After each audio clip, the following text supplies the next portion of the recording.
बस शाम का अंधेरा फैलने के थोड़ी देर बाद शहर की नवा में दाखिल हो गई। इमारतों को देखकर अंदाज़ा लगाया जा सकता था कि पंजाब की सरहद से चंद मील दूर ये राजस्थान का बहुत बड़ा नहीं तो दरमियाने दर्जे का शहर था। लारी अड्डा रेलवे स्टेशन के करीब ही था। खूब गहमा गहमी थी। मैंने बस से उतरकर अपना सूटकेस उतरवाया जो चादर में लिपटा हुआ था। चादर के किनारे पकड़कर मैंने सूटकेस पहले की तरह पुश्त पर डाल लिया। कस्तूरी के पास एक शोल्डर बैग था जो इसने कांधे पर लटका लिया था। इसके साथ चलते हुए मैंने सुमित्रा को इशारा कर दिया। वो हमारे पीछे पीछे चलती रही। लारी अड्डे से निकलकर कस्तूरी एक घोड़ा गाड़ी पर बैठ गई। हम दोनों अगली सीट पर बैठे थे। पिछली सीट पर पहले से एक बूढ़ा आदमी बैठा था। सुमित्रा भी इसके साथ बैठ गई। घोड़ा गाड़ी शहर के मुख्तलिफ बारोनक सड़कों से होती हुई एक कच्ची आबादी के सामने रुक गई। मैं और कस्तूरी नीचे उतराए जबकि सुमित्रा ने भी हमारी तकलीद की थी। इसने गाड़ी बांध से पूछकर किराया अपने पल्ले से दिया। बस्ती के साथ एक मंदिर भी था जिसके गेट पर बत्तियां जल रही थीं। कस्तूरी इस मंदिर के साथ एक कुशादा गली में मुड़ गई और तकरीबन 20 गज का फासला तय करने के बाद मंदिर के पिछवाड़े को तंग सी गली में मुड़ गई। मैंने इस गली में मुड़ते हुए गर्दन घुमाकर पीछे देखा। समुद्रा भी इसी तरफ आ रही थी। गली में तारीकी थी। एक मरतबा मुझे किसी पत्थर से ठोकर लगी और मैं गिरते गिरते बचा। चंद गज आगे जाकर कस्तूरी एक मकान के सामने रुक गई। इसने बैग में से चाबियों का गुच्छा निकाला और टटोल कर दरवाजे पर लगा हुआ ताला खोलने लगी। दरवाज़ा खोलकर वो पहले अंदर दाखिल हुई। इस दौरान समुद्रा भी मेरे करीब पहुंच चुकी थी। मैं इसका हाथ पकड़कर अंदर दाखिल हो गया और आहिस्तगी से दरवाज़ा बंद कर दिया। दूसरे ही लम्हे चिट की हल्की सी आवाज़ उभरी और कमरा रोशनी से भर गया। कस्तूरी बत्ती जलाकर जैसे ही उमड़ी मेरे करीब समुद्रा को देखकर उछल पड़ी। कौन हो तुम? अंदर क्यों आई हो? इसके मुंह से हल्की सी गुर्राहट निकली। घबराओ नहीं, ये मेरी दोस्त है और तुम्हारी तरह एक माहिर फन रुकासा है। मैंने कहा, मगर तुमने तो कहा था कि तुम अकेले हो। इसने मुझे घूरा। इस वक्त तो मैं अकेला ही था। ये इत्तेफाक से दूसरी सीट पर बैठी हुई थी। बस से उतरकर हमारे पीछे पीछे आ गई है तो तुम्हें परेशान होने की ज़रूरत नहीं है। ये बेचारी बड़ी मासूम और मजलूम है, बिल्कुल मुदाखलत नहीं करेगी। इसे गूंगी और बहरी समझ लो। मैंने कहा, क्या तुम जानते हो इसे? एक बार फिर इसने मुझे घूरा। मैंने कहा ना कि मेरी दोस्त है। मैंने जवाब दिया। बस में हमें अलग अलग सीटों पर जगह मिली थी। फिर न जाने कब तुम मेरे साथ वाली सीट पर आ गई। दरअसल हमें भी गंगा नगर ही जाना है। रात यहाँ गुजारनी थी मगर हमारे पास कोई ठिकाना नहीं था। मैंने तुम्हारी पेशकश कबूल कर ली और हम तुम्हारे साथ चले आए। ये लड़की बिल्कुल बेज़र है। तुम जिस मकसद के लिए मुझे यहाँ लाई हो ये इसमें रुकावट नहीं बनेगी। वैसे भी इस मकान के शायद 2 या 3 कमरे हैं। ये कमरे में पड़ी रहेगी। ठीक है, कस्तूरी ने गहरा सांस लेते हुए जवाब दिया और समुद्रा का हाथ पकड़कर इसे एक दरवाजे की तरफ धकेल दिया। तुम रात इस कमरे में रहोगी। थोड़ी देर में मैं बाजार से भोजन वगैरह ले आऊँगी तो तुम्हें भी खिला दूंगी। आराम से रात भर पड़ी रहना वहाँ। हम एक और कमरे में आ गए। ये साफ सुथरा कमरा था। बेड पर आरामदेह बिस्तर बिछा हुआ था। फर्श पर दरी बिछी हुई थी और 2 कुर्सियां भी पड़ी हुई थीं।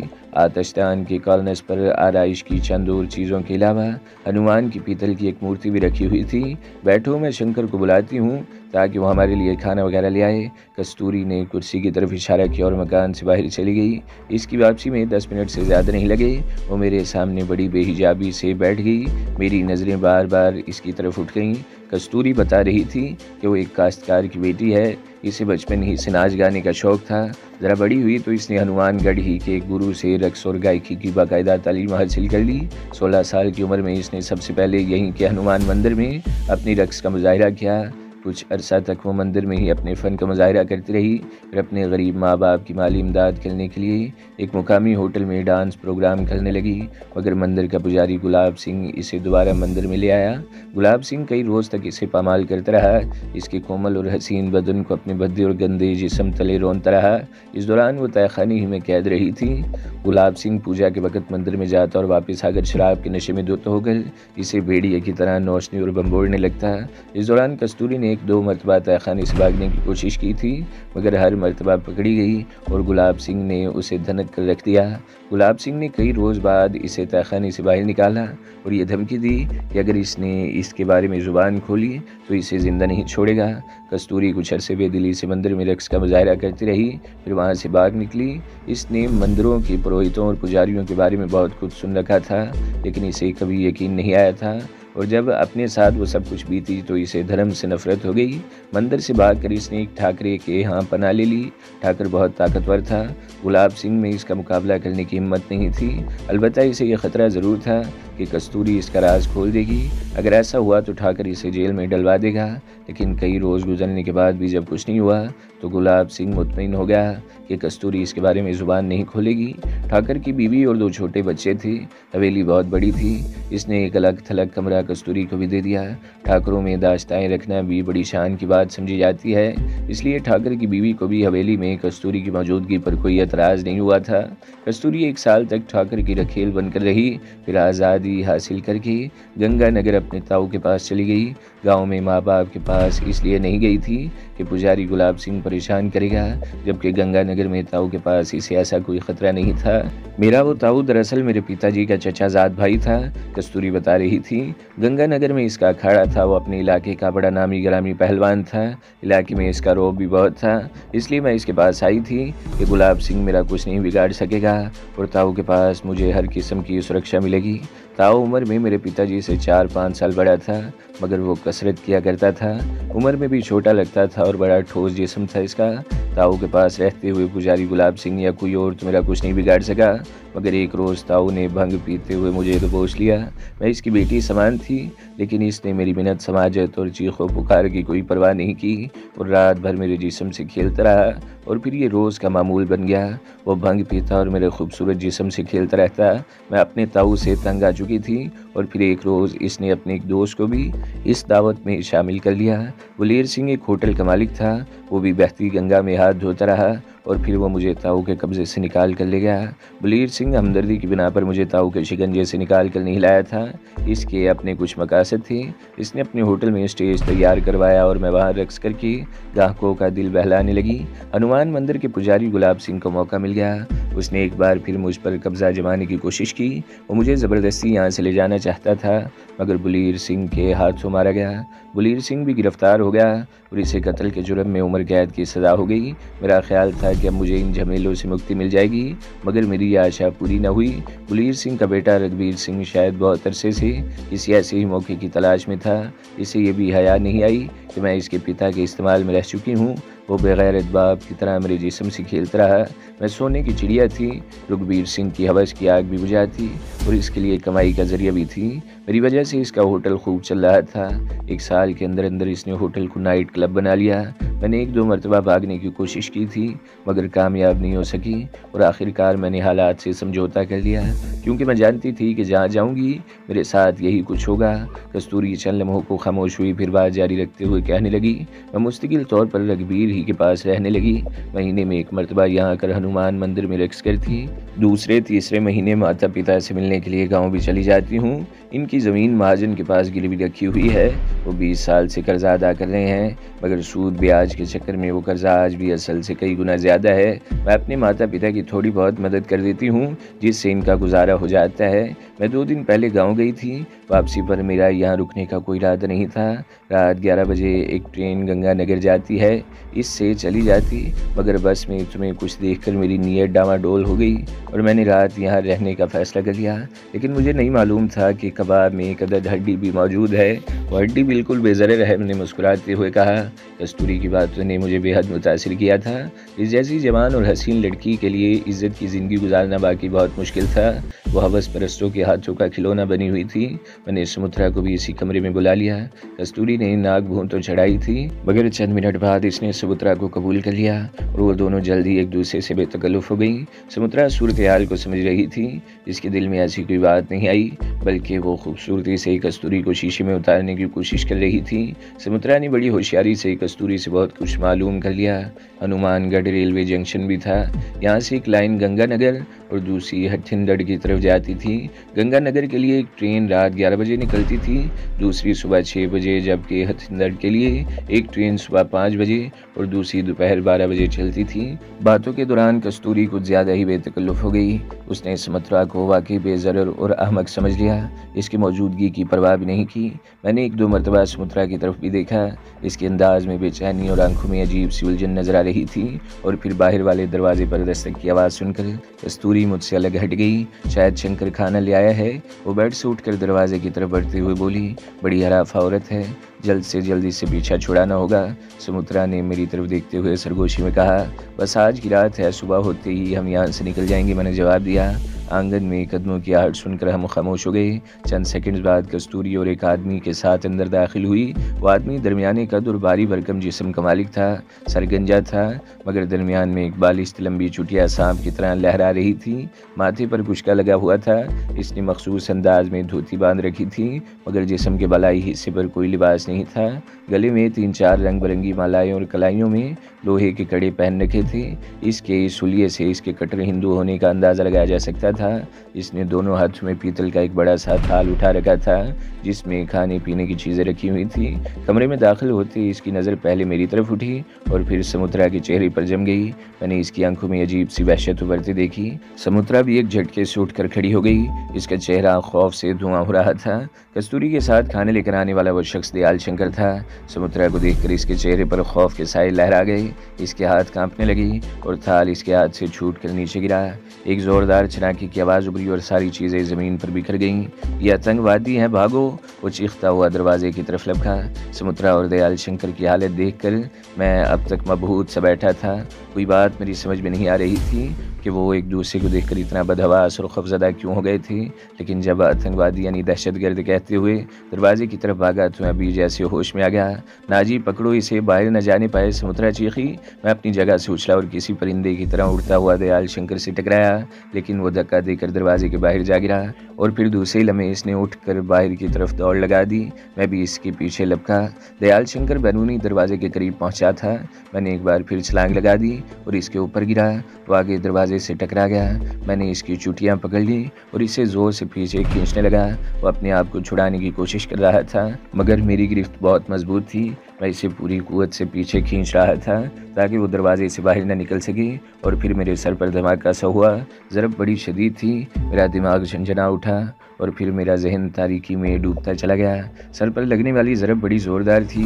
मेरा दिमाग झंझना उठा और फिर आंखों के सामने अंधेरे की चादर फैलने लगी। इस वक्त मेरे डूबते हुए जहन में सिर्फ एक ही ख्याल उभरा, अगर मेरे हवास मुख्तल हो गए तो हम कस्तूरी और दयाल शंकर के रहमो करम पर होंगे और जाहिर है ये लोग हमें पुलिस के हवाले कर दें। एक मरतबा पुलिस के शिकंजे में आ जाने के बाद बच निकलना मुमकिन नहीं था। कस्तूरी मुझे अयाशी की नीयत से यहाँ लाई थी। इसने समुद्रा को भी बर्दाश्त कर लिया था और हमारे लिए खाना मंगवाया था। खाना लेकर आने वाला दयाल शंकर था। समुद्रा और दयाल शंकर पहले एक दूसरे को जानते थे और दयाल शंकर हमें दहशतगर्द कहते हुए चीखता हुआ बाहर की तरफ भागा था। समुद्रा भी अगर मुझे चीख कर इसे पकड़ने को न कहती तो शायद वो मकान से बाहर निकल चुका होता, लेकिन मैंने इसे बैरूनी दरवाजे के करीब जा लिया और फिर मेरे सर पर वो जोरदार ज़रब लगी जिससे मेरा दिमाग झंझना उठा। मैं सर को ज़ोर ज़ोर से झटके देने लगा। मैं अपनी कोशिश में कामयाब रहा। आंखों के सामने छाने वाली तारीकी छटने लगी। मेरे हवास बहाल होने लगे। दयाल शंकर अब भी मेरे नीचे दबा हुआ था और शायद कस्तूरी मुझे बालों से पकड़कर इसके ऊपर से खींच रही थी। नीचे दबा हुआ दयाल शंकर मेरी गिरफ्त से निकल गया और वो अपने आप को दरवाजे की तरफ घसीटने लगा। मेरे हवास अब पूरी तरह बहाल हो गए थे। मैंने अपने आप को कस्तूरी की गिरफ्त से छुड़ाने के लिए कोहनी इसके पेट पर वार की। वो खरा उठी, मगर मेरे बाल इसकी मुट्ठी में ही जकड़े हुए थे। मैंने कोहनी से एक और ज़रब लगाई। इस मरतबा कस्तूरी ने मेरे बाल छोड़ दिए और फिर दूसरे लम्हे समुद्रा ने कस्तूरी को पकड़कर मेरे ऊपर से खींच लिया और इसे घसीटती हुई कमरे की तरफ ले जाने लगी। दयाल शंकर अब भी अपने आप को घसीटने की कोशिश कर रहा था। मैंने एक बार फिर इसके बालों को चुटिया से पकड़ लिया और ज़ोर ज़ोर से झटके देने लगा और इसकी पेशानी फर्श से टकरा रही थी। चोट लगने से हर मरतबा वो खरा उठता। हम मकान के आंगन में गली में खुलने वाले दरवाजे के करीब थे जिस वक्त हम यहाँ आए थे। इस वक्त अगरचे गली सुनसान थी, लेकिन यह ज़रूरी नहीं था कि इस तरफ से किसी का गुजरना हो। शाम हुई थी, ज़्यादा से ज़्यादा 8 बजे का वक्त था। आसपास के मकानों में भी लोग आबाद थे। दयाल शंकर की चीखें सुनकर किसी भी वक्त कोई आ सकता था और इस तरह हमारे लिए मज़ीद ख़तरात पैदा हो सकते थे। धींगा मुश्ती में मुझे जेब से पिस्तौल निकालने का मौका मिल गया। मैंने पिस्तौल के नाल की तरफ से पकड़ा और इसका दस्ता दयाल शंकर की गंजी खोपड़ी पर रसीद कर दिया और इसके मुंह से एक और चीख निकली जो बतदरीज करा में तब्दील होती हुई खामोशी में डूब गई और इसके साथ ही दयाल शंकर बेहिस हरकत हो गया। मैं एक झटके से उठकर खड़ा हो गया और फिर दयाल शंकर शंकर की बगलों में हाथ डालकर इसे घसीटता हुआ एक कमरे की तरफ ले जाने लगा, जहाँ से देंगा मुश्ती की आवाज़ और बिल्लियों के गुर्राने जैसी आवाज़ें आ रही थीं। दयाल शंकर खासा भारी भरकम था, इससे देंगा मुश्ती में मेरा सांस फूल गया था और इसे घसीटने में भी मुझे खासी दुश्वारी पेश रही थी। दरवाजे के करीब पहुंचकर मैंने दयाल शंकर को छोड़ दिया। वो भद से गिरा और इसकी मजरूह पेशानी एक बार फिर फर्श से टकराई। कमरे के अंदर का मंजर दिलचस्प भी था और सनसनीखेज भी। कस्तूरी और समुद्रा एक दूसरे से गुत्थम गुत्था हो रही थी। दोनों के लिबास तार तार हो चुके थे, बाल चिड़ियों के घोंसलों की तरह बिखरे हुए थे। वो दोनों मुसहरी पर थी और एक दूसरे को रुगेद रही थी। दोनों के मुंह से बिल्लियों की गुर्राहटों जैसी आवाज़ें सुनाई दे रही थी। कस्तूरी के मुकाबले में समुद्रा अगरचे दान पान सी थी, लेकिन इस वक्त वो कस्तूरी पर भारी पड़ रही थी। इसने कस्तूरी को अपने नीचे दबा रखा था और कस्तूरी अपने आप को छुड़ाने की भरपूर कोशिश कर रही थी और फिर वो दोनों मुसहरी से नीचे फर्श पर लुढ़क गईं। लेकिन कस्तूरी इस तरह गिरी कि इसकी एक टांग तो नीचे थी और दूसरा पाँव मुसहरी की पलती की तरफ लगे हुए आरास्ती तख्ते के नीचे फंस गया। समुद्रा इसके सीने पर सवार थी और इसके बालों को मुट्ठियों में जकड़े जोर जोर से झटके दे रही थी। उस लम्हों तक दिलचस्पी से मैं ये तमाशा देखता रहा, फिर पिस्तौल जेब में डाला और आगे बढ़कर इन्हें छुड़ाने लगा। कस्तूरी के बालों पर समुद्रा की गिरफ्त बड़ी मजबूत थी। मैं बड़ी मुश्किल से इसे छुड़ाकर एक तरफ खींच सका। वो एक बार फिर गुर्राती हुई कस्तूरी की तरफ लपकी, लेकिन मैंने इसे पकड़ लिया। अब तुम कुछ नहीं करोगी, बैठ जाओ यहाँ। मैंने इसे एक कुर्सी पर धकेल दिया और मुड़कर कस्तूरी की तरफ मुतवज्जा हुआ। कस्तूरी की हालत वाकई बहुत अबतर थी। ऐशो आराम और रक्सो सुरूर की ज़िंदगी गुजारने वाली ये औरत लड़ाई भिड़ाई से वाकिफ़ नहीं थी। इसने मर्दों का दिल बहलाना सीखा था। ये अपनी अदाओं से किसी महफिल को रंगीन और संगीन तो बना सकती थी, लेकिन किसी से हाथा पाई इसके बस की बात नहीं थी। इसने बड़े नाज नखलों में ज़िंदगी गुजारी थी और यही वजह थी कि वो जिस्मानी लिहाज से अपने से कमतर से भी मार खा गई थी। इसके सीने, गर्दन और चेहरे पर भी समुद्रा के नाखूनों से खराशें पड़ चुकी थी। इसके चेहरे पर करब के आसार और आंखों में नफरत की चिंगारियां चमक रही थीं। मैंने मुसहरी के तख्ते में फंसा हुआ इसका पैर निकाल दिया और पिंडली से पकड़कर इसकी टांग नीचे कर दी। इसने अपना लहंगा दुरुस्त किया और एक झटके से उठकर बैठ गई। वो शायद समुद्रा की तरफ झपटने का इरादा कर रही थी, मगर मैंने इसे बाजू से पकड़ लिया। मैं तुम्हें जिंदा नहीं छोड़ूंगी कुतिया। वो समुद्रा की तरफ देखकर गुर्राई और अपना एक बाजू झटके से मेरी गिरफ्त से छुड़ा लिया। समुद्रा ने भी अपनी जगह से हरकत की, मगर मैंने इसे बैठे रहने का इशारा किया और कस्तूरी की तरफ घूमकर दोबारा इसका बाजू पकड़ लिया। अपनी हवास को काबू में रखो कस्तूरी, मैंने इसके चेहरे पर नज़र जमाते हुए कदरे दरिश लहजे में कहा। ये जो कुछ भी हुआ किसी गलत फहमी का नतीजा है। बात को ज़्यादा मत बढ़ाओ, अब इस मामले को तय कर सकते हैं। पहले इसने मुझ पर हमला किया था। कस्तूरी अपने बेरबत तनफ़ुस पर काबू पाने की कोशिश करते हुए बोली। मैं तुम्हें और दयाल शंकर को छुड़ा रही थी कि इस कुतिया ने मुझ पर हमला कर दिया। मैं इसे छोड़ूंगी नहीं। मैंने कहा था ना कि ये किसी गलत फहमी का नतीजा है। मैंने कहा तुम मुझे छुड़ाने की कोशिश कर रही थी और समुद्रा समझी कि तुमने मुझ पर हमला कर दिया है, इसलिए ये तुम पर हमलावर हुई। मैं चंद लम्हों को खामोश हुआ, फिर बात जारी रखते हुए कहने लगा। ये सब कुछ किया धरा तुम्हारे इस दयाल शंकर का है। अगर ये चीखता हुआ बाहर की तरफ न भागता तो बात यहाँ तक न पहुँचती। लेकिन एक मिनट पहले मैं इसे अंदर ले आऊँ। मैंने उठकर दरवाजे के करीब बेहोश पड़े दयाल शंकर को घसीट कर कमरे के फर्श पर डाल दिया। कस्तूरी फर्श से उठकर मुसहरी पर बैठ गई और उंगली से अपने बदन पर लगी हुई खराशें सहला रही थी। मैंने कुर्सी पर बैठी हुई समुद्रा की तरफ देखा। वो भी अबतर हालत में थी। इसके सीने, गर्दन और चेहरे पर भी खराशें थीं। सीने पर एक लंबी खराश से खून भी रिस रहा था। वो भी खूनखार नज़रों से कस्तूरी की तरफ देख रही थी। ये कौन है? मैंने कस्तूरी की तरफ देखते हुए दयाल शंकर की तरफ इशारा किया। मैंने इसे ज़िंदगी में पहली मर्तबा देखा है। ये मुझे देखते ही दहशतगर्द कहते हुए बाहर क्यों दौड़ा था। दयाल शंकर यहाँ जीन मंदिर का पुजारी है, कस्तूरी ने जवाब दिया। इसने तुम्हारे बारे में गलत नहीं कहा था। वो राजस्थान में जीन मंदिरों में घूमता रहता है। हो सकता है इसने तुम्हें माउंट आबू या किसी और जगह देखा और यहाँ देखते इसने तुम्हें पहचान लिया। क्या कहना चाहती हो तुम? मैंने कस्तूरी के चेहरे पर नज़र जमा दी। मेरे जिस्म में सनसनी की लहरें सी दौड़ने लगीं। यही कि तुम आतंकवादी हो? कस्तूरी ने पुरसुकून लहजे में कहा। बस मैं तुम्हारे साथ सफ़र करने के थोड़ी देर बाद मैंने तुम्हारी बातों से तुम्हारे बारे में अंदाज़ा लगा लिया था कि तुम अपनी असलियत छुपाने की कोशिश कर रहे हो। मुझे शुबा था कि तुम कोई संगीन जुर्म करके भागे हुए हो। ये बात तो मेरे वहमो गुमान में भी नहीं थी कि तुम वही आतंकवादी हो सकते हो जिसने पिछले कई महीनों से तबाही फैला रखी है और पुलिस को उंगलियों पर नचा रखा है। मगर दयाल शंकर ने तुम्हें पहचान लिया और वो खौफजदा होकर चीखता हुआ भागा और तुम इसके पीछे पीछे दौड़े तो मुझे यकीन हो गया कि तुम वही आतंकवादी हो। तो दोस्तों, अगली किस्त सुनने के लिए हमारे चैनल को ज़रूर सब्सक्राइब करें, वीडियो को लाइक करें और बेल के आइकन पर भी क्लिक कर दें ताकि हर जो आने वाली वीडियोज़ हैं वो आपको सबसे पहले मिलती रहें।